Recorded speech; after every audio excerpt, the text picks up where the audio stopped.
मधुबन जंगल रे गोटे बहुत बड़ स्कूल थिला। स्कूल पछपटे गोटे पुराना कूଅ थिला। से कूଅ पाखकू जीवाकू सबु बेले सार मना करुथिले।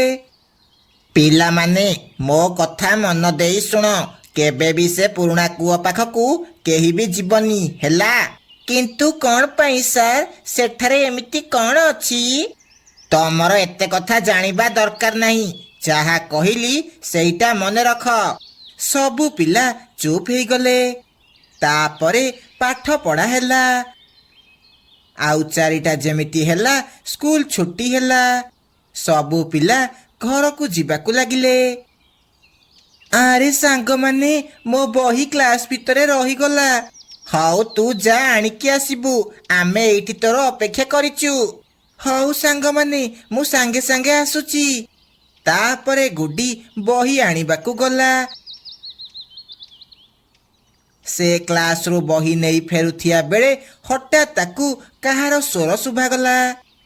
दीदी मते बंचाओ, मते बंचाओ। गुड्डी याड़े सियाड़े देखला, किंतु सेठी केही भी नथिले।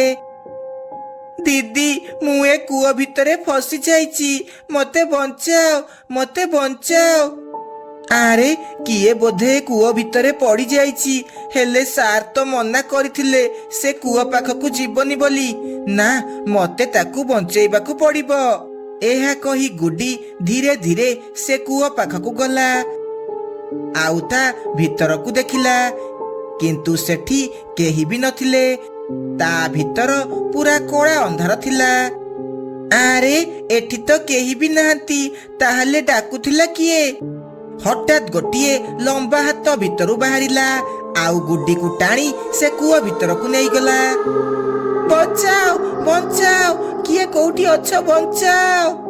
टिकी आउ जगू स्कूल गेट पाखरे तार अपेक्षा करथिले। आरे ए गुड्डी कुआडे गला? एते समय हला आसिनी कोन? चाले देखिके आसीबा। सेमाने दुई जण क्लास भितरकू जाई देखिले सेठी गुड्डी नथिला, आउता बही भी नथिला। सेमाने तापरे साहस करी स्कूल पछपटकू गले। से देखिले कूଅ पाखरे गुड्डीर बैग पड़िची। आरे एइटा तो गुड्डीर बैग, एठी केमिति आसला? से आउ कूଅ भितरे पड़ी जाइनिटी। सेतिकी बेले स्कूल रो पियन नब सेठाकू आसला। पिला माने तमे एठी कौन करुच? घर को जाइन? काका काका गुड्डी क्लास को बही नेबाकू आसीथिला, किंतु आमे जाई क्लास भितरे देखिलु से सेठी नथिला। ता बैग एई कूଅ पाखरे पड़िथिला। तमे सबु जाओ, एबे स्कूल बंद हेबार समय हेलानी। हेले गुड्डी कुआडे गला? से घर को पळेइबणी, तमे सबु एबे जाओ। तापरे जगू आउ टिकी सेठारु जीवाकू लागिले। टिकी मते किछि ठीक लागुनी, गुड्डी बोधे से कूଅ भितरे पड़ी जाइची, आमकू ताकू बंचेइबाकू पड़िबो।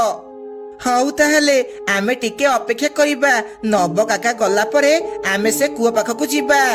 सेमाने से गछ मुळे लुचिकी रहिले। नब पियन सेठारु गला परे सेमाने पुणी थरे से कूଅ पाखकू गले। जगू से कूଅ भितरकू अनेइला। से देखिला भितर पूरा अंधार हेइची। आउ से कूଅ कांथरे गोटे लुहार सीढ़ी हेइची। टिकी देखे, या भितरे गोटे सीढ़ी अछि। चाले आमे भितरकू जीबा, गुड्डी लागुची या भितरे थिबो। आरे या भितरकू जीबा कोन ठीक हेबो? जदी किछि असुविधा हेबो आमे गुड्डी को छाड़ी जाई परिबानी, आमकू ताकू बंचेइबाकू पड़िबो। सेमाने साहस करी से सीढ़ी द्वारा भितरकू जीवाकू लागिले। से किछि बाट गला परे गोटे भंगा घरे जाई पहुंचिले। सेमाने देखिले गुड्डी गोटे पिंजरा भितरे बंदी अछि।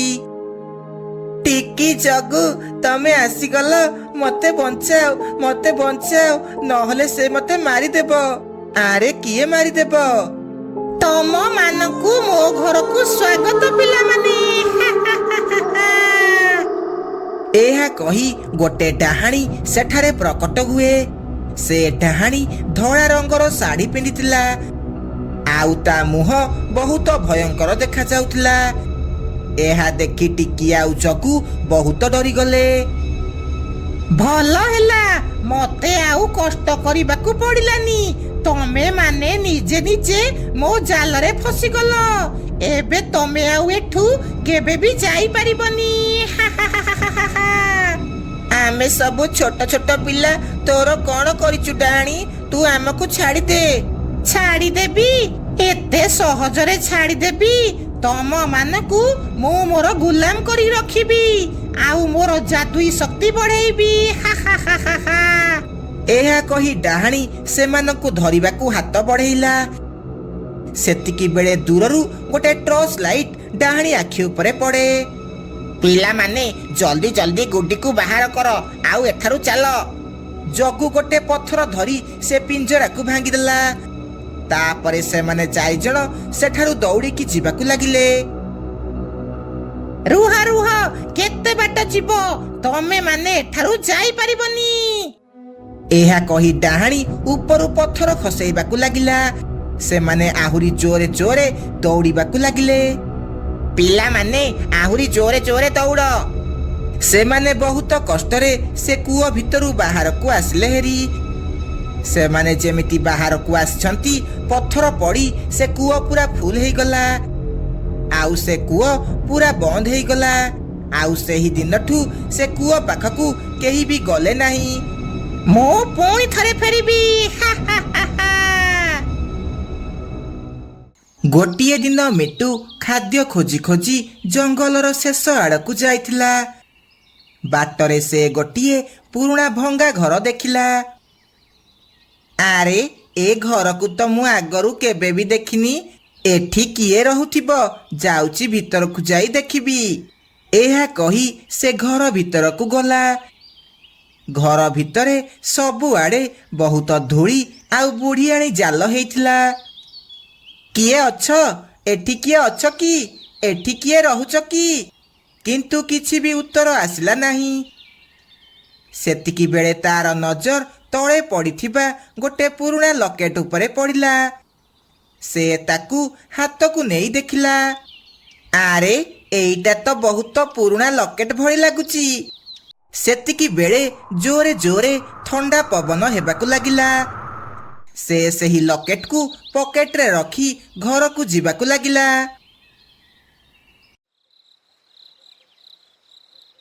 ରାତିରେ ପିଙ୍କିର ହଠାତ୍ ନିଦ ଭାଙ୍ଗିଗଲା। ସେ ଦେଖିଲା ମିଟୁ ସେଠାରେ ନାହିଁ। ମିଟୁ ମିଟୁ, ତମେ କୁଆଡ଼େ ଗଲ? ଆରେ, ଏତେ ରାତିରେ ଇଏ କୁଆଡ଼େ ଗଲେ? ସେ ଛାତ ଉପରକୁ ଗଲା। ସେ ଦେଖିଲା ମିଟୁ ଛାତ ଉପରେ ବସିଛି। ମତେ ଖୋଜ, ମତେ ଖୋଜ, ମୁଁ ଘରକୁ ଯିବି, ମୁଁ ଘରକୁ ଯିବି। ଆରେ, ତମେ କାନ୍ଦୁଛ କାହିଁକି? ତମର କଣ ହେଲା? ଏମିତି କଣ କହୁଛ? କିନ୍ତୁ ମିଟୁ କିଛି ବି ଉତ୍ତର ଦେଲା ନାହିଁ। ସେ ସିଧା ଘରକୁ ଆସି ଶୋଇ ପଡ଼ିଲା। ଆରେ, ୟାଙ୍କର କଣ ହେଇଛି? ଇଏ ଏମିତି କଣ ହେଉଛନ୍ତି? ନା, କାଲି ସକାଳୁ ଦେଖିବାକୁ ପଡ଼ିବ। ସକାଳୁ ପିଙ୍କି ଯାଇ ମିନୁ ଚଢ଼େଇ, ବଣ୍ଟି ପାରା ଆଉ କାଳୁ କାଉକୁ ସବୁ କଥା କୁହେ। ଆରେ ପିଙ୍କି ଭାଉଜ, ଇଏ କି ବିଚିତ୍ର କଥା କହୁଛ? ମିଟୁ ଭାଇର କଣ ହେଇଛି? ମତେ ଲାଗୁଛି ସେ କାଲି ଖାଦ୍ୟ ଖୋଜିଲା ବେଳେ ତା ମୁଣ୍ଡ ବାଡ଼େଇ ହେଇଯାଇଛି। ସେଥିପାଇଁ ଏମିତି ବାୟା ଭଳି କଥା କହୁଛି। ଚାଲ, ଆମେ ତାକୁ ଡାକ୍ତର ପାଖକୁ ନେଇକି ଯିବା। ନାଇଁ ନାଇଁ, ମତେ ଲାଗୁଛି ଏହା ପଛରେ ଆଉ କିଛି କାରଣ ଅଛି। ଆଜି ରାତିରେ ଆମେ ଲୁଚିକି ଦେଖିବା ମିଟୁ ସହ ଏମିତି କଣ ପାଇଁ ହେଉଛି। ରାତିରେ ମିନୁ, କାଳୁ ଆଉ ବଣ୍ଟି ମିଟୁ ଘର ପାଖରେ ଲୁଚିକି ରହିଲେ। ରାତି ଯେମିତି 12ଟା ହେଲା, ମିଟୁ ଛାତ ଉପରକୁ ଆସିଲା। ମତେ ଭୁଲ ନାହିଁ, ଏତେ ଜଲ୍ଦି ମତେ ଭୁଲିଗଲ। ମତେ ମୁକ୍ତି ଦିଅ, ମତେ ମୁକ୍ତି ଦରକାର। ହଠାତ୍ ତା ପଛପଟେ ଗୋଟେ କଳା ଛାଇ ଦେଖାଦେଲା। ଆରେ, ସେଇଟା କଣ? ମତେ ବହୁତ ଡର ଲାଗୁଛି। ଏ ମିଟୁ ଦେହରେ କଣ ଭୂତ ଲାଗି ଯାଇଛି ନା କଣ? ହଁ, ମତେ ବି ସେୟା ଲାଗୁଛି। କାଲି ୟାକୁ ନେଇ ତାନ୍ତ୍ରିକ ପାଖକୁ ଯିବାକୁ ପଡ଼ିବ। ସକାଳୁ ସମସ୍ତେ ମିଶି ମିଟୁକୁ ନେଇ ଲାଲା ତାନ୍ତ୍ରିକ ପାଖକୁ ଗଲେ। ଆଉ ତାକୁ ରାତିର ସବୁ ଘଟଣା ବିଷୟରେ କହିଲେ। ମିଟୁ, ତୁ ଏଇ କିଛି ଦିନ ଭିତରେ କୁଆଡେ ଯାଇଥିଲୁ କି?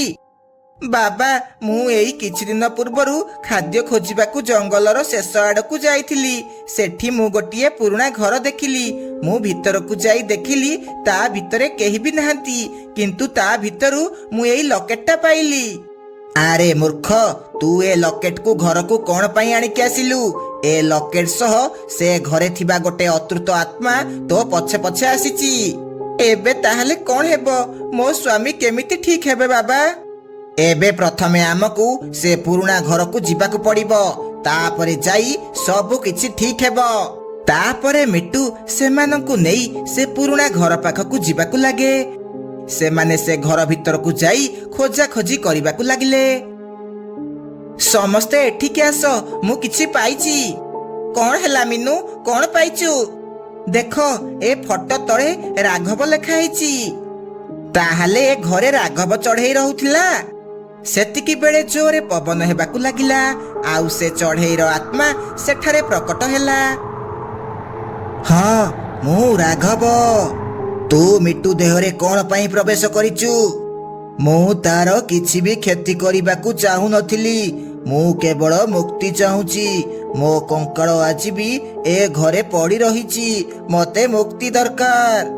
ରାଘବ ଗୋଟେ ଭଙ୍ଗା ଆଲମାରୀ ଆଡକୁ ହାତ ଦେଖାଇଲା। ସମସ୍ତେ ସେଠାରେ ଯାଇ ଦେଖିଲେ ସେଠି ଗୋଟେ କଙ୍କାଳ ପଡିଥିଲା। କିଛି ବର୍ଷ ପୂର୍ବେ ଝଡ଼ ବର୍ଷା ହେବାରୁ ମୁଁ ହେଇ ଆଲମାରୀ ତଳେ ଚାପି ହେଇ ମରି ଯାଇଥିଲି। ସେହି ଦିନଠୁ ମୋ ଆତ୍ମା ଶାନ୍ତି ପାଇନି। ସେଥିପାଇଁ ମୁଁ ମିଟୁ ଦେହରେ ପ୍ରବେଶ କଲି। ତୁ ଠିକ କରିଛୁ, ନହେଲେ ତୁ ଏମିତି ଏହି ଘରେ ଅତୃପ୍ତ ଆତ୍ମା ହେଇ ବହୁତ ବର୍ଷ ଯାଏଁ ବୁଲିଥାନ୍ତୁ। ଏବେ ଆମେ ତୋର ଆତ୍ମାକୁ ଶାନ୍ତି ଦବୁ। ତାପରେ ସେମାନେ ଭଲ ଭାବରେ ପୂଜା ପାଠ କରି ରାଘବର ଅନ୍ତିମ ସଂସ୍କାର କରନ୍ତି। ରାଘବର ଆତ୍ମା ଗୋଟେ ଲାଇଟ୍ ହେଇ ଉପରକୁ ଚାଲିଯାଏ। ଏମିତି ତା ଆତ୍ମାକୁ ଶାନ୍ତି ମିଳେ। ପୁଣି ଥରେ ସବୁ କିଛି ଠିକ ହେଇଯାଏ।